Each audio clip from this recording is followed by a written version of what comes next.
Olá, bem-vindos de volta ao canal. Espero que estejam bem. Hoje eu queria falar sobre algumas das destilarias mais importantes do mundo do uísque. Alguns dos pioneiros, os inovadores, as destilarias que fizeram o uísque. O que é o uísque? Sabe como funciona? Agora vou me servir uma dose e vamos falar sobre as destilarias de uísque mais importantes que você deveria conhecer. Vamos lá!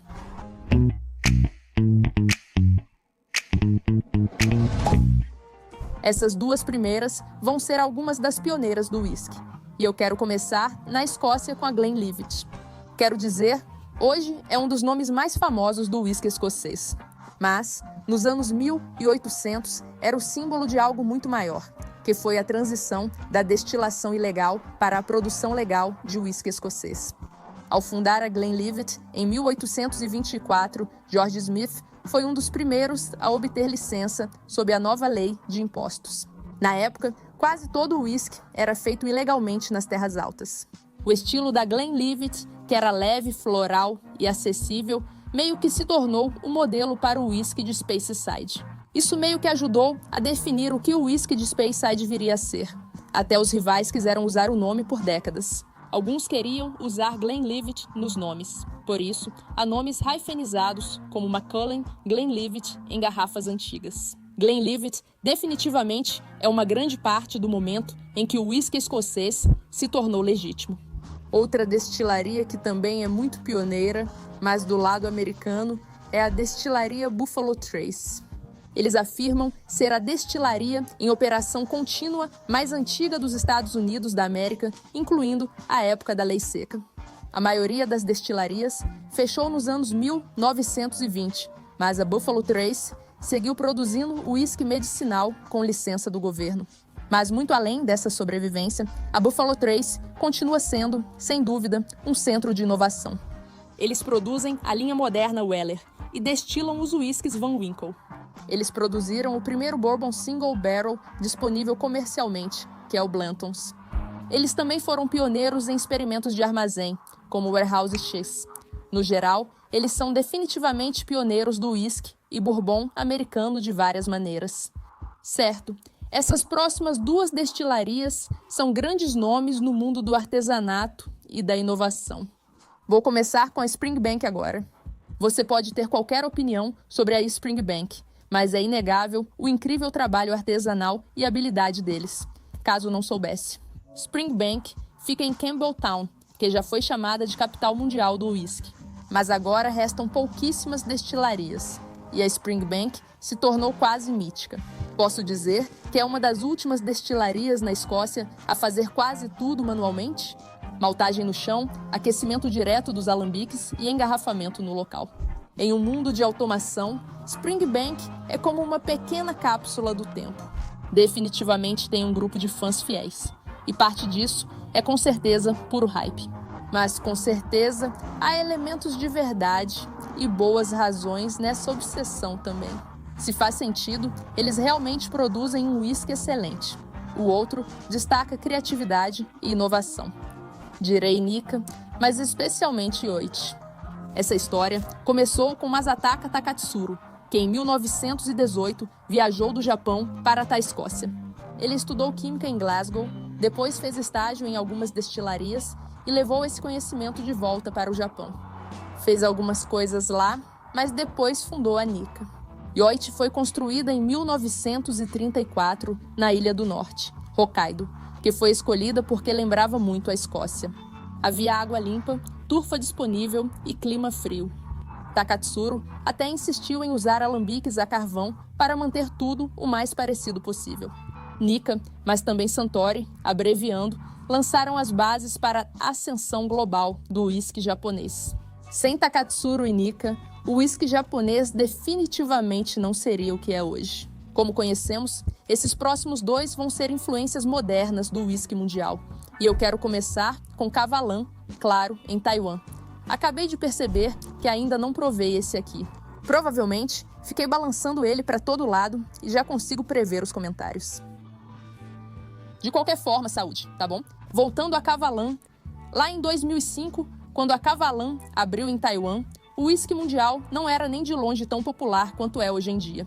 Ninguém jamais esperaria que uma destilaria em um país sem tradição em uísque pudesse competir de verdade. Tipo o uísque escocês ou o uísque de um país que já era muito estabelecido no mundo global de produção de uísque. A questão sobre Taiwan, junto com alguns outros países. Mas em Taiwan, o clima é muito quente, o que significa que o uísque pode amadurecer muito mais rápido.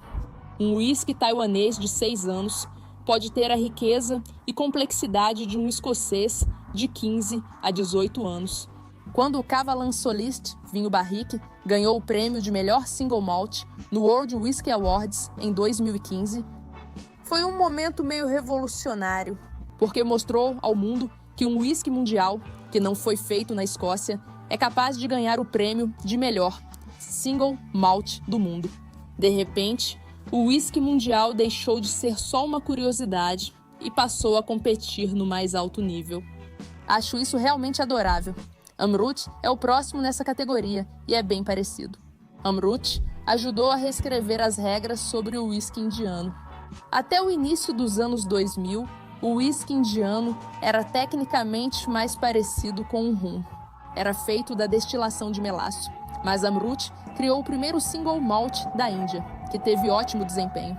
A Bíblia do Whisky de Jim Murray classificou o Amrut Fusion como o terceiro melhor whisky do mundo em 2010.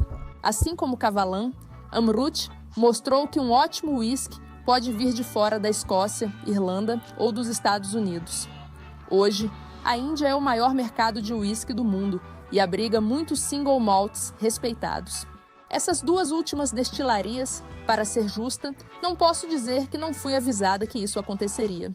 Essas duas últimas destilarias, vou dizer, são formadoras de gosto e percepção. Vou falar sobre Ardbeg, porque é isso que estou bebendo. Nos anos 1990, o whisky muito turfado era um nicho. A Glenmore NG adquiriu a Destilária Ardbeg em 1997 e ajudou a popularizar a turfa novamente. Com certeza, com a ajuda da Lafroy e da Lagavulin.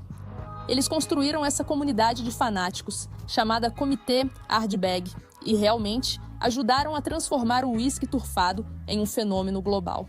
Os whiskies turfados, hoje em dia, são definitivamente alguns dos drums mais procurados, e eu diria que a Ardbeg é uma grande responsável por isso.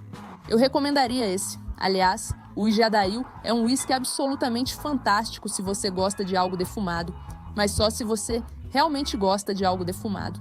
E o último de que vou falar é o Hibiki, da Suntory. Hibiki.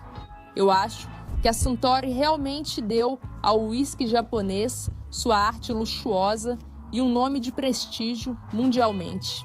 Também ajudou muito a formar a ideia de que os blends podem ser tão prestigiados quanto os single malts. Eu também acho, com certeza, que o Hibiki faz as pessoas enxergarem o whisky japonês como um luxo por si só, e não apenas como uma imitação do Scotch. O Hibiki combina maltes do Yamazaki e Hakushu com grãos de Cheater, usando vários componentes para criar seus próprios blends japoneses. Garrafas como Hibiki 17 e 21 realmente se tornaram símbolos do luxo japonês. Elas ganharam prêmios, aparecem em filmes como Encontros e Desencontros. A reputação delas pelo equilíbrio realmente ajudou a transformar o whisky japonês em uma categoria que colecionadores e apreciadores valorizam até hoje. Essas são algumas destilarias que todo amante de whisky deveria conhecer. Não é uma lista completa de jeito nenhum. Eu provavelmente poderia fazer 10 partes nessa série, mas me avisem se vocês querem ver mais ou não. Qual destilaria você acha que deixei fora da lista? Sei que algumas ficaram de fora. Se você é alguém que gosta de whisky, eu realmente agradeceria se você desse um like nesse vídeo. E também se inscreva no canal para que você sempre veja quando houver conteúdo novo. Enfim, é isso da minha parte. Espero que você tenha um ótimo resto de dia e siga para mais conteúdos.